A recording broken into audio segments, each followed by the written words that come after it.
Bonjour à tous, nous nous retrouvons aujourd'hui pour parler d'un sujet très en vogue en ce moment, les molécules EMA, DMA et TPO.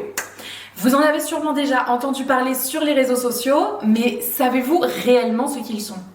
Pour répondre à toutes vos questions, je suis accompagnée de deux expertes, notre chimiste Léa, ainsi que notre responsable légal Nelly. Premièrement, nous allons rejoindre Léa dans son laboratoire afin de faire la connaissance de ces molécules. On se retrouve maintenant dans le laboratoire, on est en compagnie de Léa qui va nous expliquer un tout petit peu plus qu'est-ce qu'en fait sont ces molécules et d'un aspect plus scientifique, qu'est-ce qu'elles représentent. L'HMA est un agent de réticulation. C'est un monomère qui peut polymériser sous lampe UV LED, donc les lampes qu'on utilise en onglerie, et qui va former des liaisons chimiques avec d'autres monomères, ce qui va contribuer à la formation d'un réseau solide. Donc c'est grâce à lui que votre gel sera dur ou votre vernis semi-permanent. En ce qui concerne la DHMA, donc c'est également un agent de réticulation. Il va aussi apporter résistance et durabilité à la pose, enfin plus précisément à la matière. Il va également apporter de la flexibilité au produit. Et il a l'avantage de s'allier plus facilement avec d'autres produits, donc d'autres molécules. C'est pour ça qu'il est souvent utilisé. Et en ce qui concerne le TPO, quant à lui, c'est un photoinitiateur qui va activer la photopolymérisation. Donc c'est grâce à cette molécule que votre gel, vernis semi-permanent, base, peu importe, va pouvoir polymériser sous votre lampe UV LED. D'accord, donc en fait ces molécules sont quand même très importantes dans nos produits. Ah oui, elles sont indispensables. D'accord. C'est pour ça qu'on travaille dur pour trouver des alternatives qui seront tout aussi efficaces et qui n'auront pas cette problématique pour la santé. Et justement aujourd'hui on nous parle déjà d'alternatives au HEMA. On voit beaucoup de marques proposer différents produits. Est-ce que ces alternatives sont constamment bonnes pour la santé ou est-ce qu'il y a d'autres dangers potentiels qu'on ne sait peut-être pas encore ?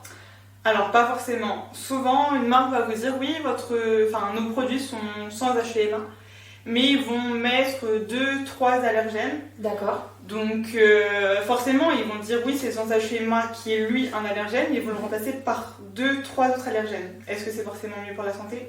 Je ne pense pas. Ce qu'il faut souligner, c'est l'importance que ont ces molécules dans nos produits. C'est important de le souligner, ils ne sont pas là pour rien. Après, il est très important que vous vérifiez vraiment les ingrédients dans vos produits, quelle que soit la marque, puisque effectivement, d'autres produits peuvent être tout autant allergènes. Il est donc important de bien se renseigner et d'être surtout sûr d'acheter un produit qui vous correspond à vous et à votre santé. Maintenant que vous en savez un peu plus sur ces molécules, écoutons maintenant la discussion de nos deux expertes sur le sujet. Bonjour mesdames, merci beaucoup d'être présentes aujourd'hui pour nous parler de ce sujet si épineux qu'est la chimie des produits. De nombreux débats ont vu le jour récemment et notamment sur le danger que représentent justement ces molécules. Est-ce que vous pourriez justement nous en dire un petit peu plus ? Bien sûr. Alors, le HEMA et le DHEMA représentent dans un premier temps des risques cutanés, des allergies cutanées. D'ailleurs, il est important de noter que des personnes non allergiques à cette molécule peuvent le devenir à force d'être exposées à celle-ci. Cette molécule peut notamment présenter un danger pour tous et dans un second temps, le HEMA et le DHEMA peuvent provoquer des problèmes respiratoires. Il faut donc faire très attention lorsqu'on utilise des produits à base d'HEMA et de DHEMA. En ce qui concerne le TPO, les effets néfastes sont plus visibles à long terme parce que ce produit a été considéré comme CMR, donc c'est-à-dire cancérigène, mutagène et reprotoxique, ce qui peut avoir des effets très néfastes sur notre santé. Bien sûr. Merci beaucoup pour ces précisions. Le danger de ces molécules est donc assez important, mais comment se fait-il qu'il soit du coup dans autant de nos produits de tous les jours ? Tout d'abord, il est important, je pense, de préciser que l'industrie, dans son ensemble, peu importe les secteurs, évolue de jour en jour et de ce fait, les formules dans notre industrie cosmétique évoluent également. Depuis 2015, au niveau européen, on discute de ces molécules. Les Suédois ont d'ailleurs mis en place des réglementations spécifiques autour de l'EMA. et de la substance du DMA également d'ailleurs, qui ne sont pas du tout des substances interdites en cosmétologie. C'est important d'insister sur ce point, car trop de personnes aujourd'hui pensent que le EMA est interdit dans les produits cosmétiques. Par contre, tous les produits qui sont conçus avec ces substances doivent être utilisés par des professionnels uniquement. Et les packaging produits doivent mentionner obligatoirement que leur usage est à destination des professionnels uniquement. Le TPO, quant à lui, a fait partie d'autres analyses et a été considéré comme beaucoup trop préoccupant en matière de sécurité et de santé. Il a été donc décidé qu'en septembre 2025, l'utilisation de ce produit, de cette substance dans les cosmétiques sera officiellement interdite à l'échelle européenne et internationale. Effectivement, ça va quand même provoquer un grand chamboulement dans l'industrie cosmétologique. Mais alors, ces molécules, elles sont utilisées uniquement dans le domaine de la cosmétique ou dans d'autres domaines? Non, pas du tout. Ces molécules sont aussi utilisées dans d'autres domaines bien plus communs, comme dans la médecine dentaire, la peinture, les adhésifs, ou les cols, ou bien encore les revêtements ophtalmiques. Dans tous les cas, nous observons bien que ces molécules sont encore une fois utilisées par des professionnels. Bien sûr. Et comment ces professionnels, donc prothésistes ongulaires dans notre cas, comment peuvent-elles en fait limiter ces risques? Alors, pour éviter les allergies, nous vous conseillons d'éviter le contact avec la peau, de porter des gants, de porter des lunettes. C'est vrai qu'on n'y pense pas souvent pour les lunettes, mais c'est très important. De porter un masque et aussi de couvrir vos avant-bras. C'est-à-dire que quand vous allez limer, les micro-poussières peuvent vous provoquer des allergies de contact, donc c'est pour ça qu'on vous conseille de porter des manches longues. Assurer une ventilation adéquate dans les espaces de travail où des produits contenant de l'HEMA sont utilisés. Éviter tout contact prolongé avec des produits contenant de l'HEMA. Oui, effectivement.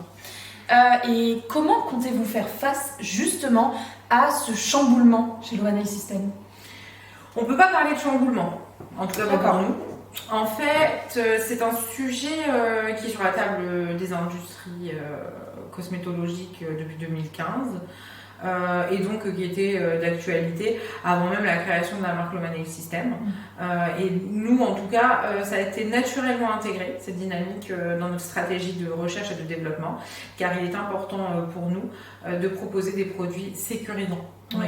Je peux rajouter que depuis sa création, la marque propose des produits avec et sans HEMA. La communication n'a pas été toujours optimale, mais depuis 2 mois maintenant, sur notre site internet, on a ajouté un filtre qui permet de catégoriser les produits avec HEMA et sans HEMA. Pour le TPO, il fait partie de collaboration entre l'OVA et plusieurs industriels pour permettre son remplacement dans nos formules. Actuellement, il est présent dans plusieurs de nos formules à une concentration maximum de 5%. Donc ça reste minime, mais c'est le pourcentage qu'il faut pour assurer une bonne polymérisation du produit. Et donc nous travaillons depuis plusieurs mois déjà sur ce sujet avec nos partenaires afin de proposer au plus vite des produits sans TPO. C'est super, ce sont vraiment de chouettes initiatives. Et c'est très positif en fait que vous commenciez à communiquer de plus en plus sur ce sujet qui au final quand même est très important. Oui, nous soulevons le sujet car nous avons beaucoup de retours de personnes qui se sentent seules au milieu de cette polémique en fait et ne savent pas vraiment quoi penser de tout cela.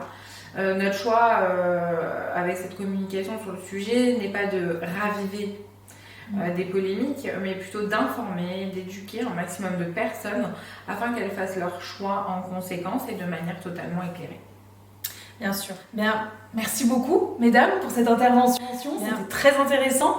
Et maintenant, n'hésitez pas, vous, à nous dire si cette vidéo vous a plu, si vous avez appris beaucoup de choses avec nous. Et nous sommes très heureuses de partager tout ça avec vous. Et on se dit à très bientôt pour de nouvelles informations. Salut! À bientôt! À bientôt!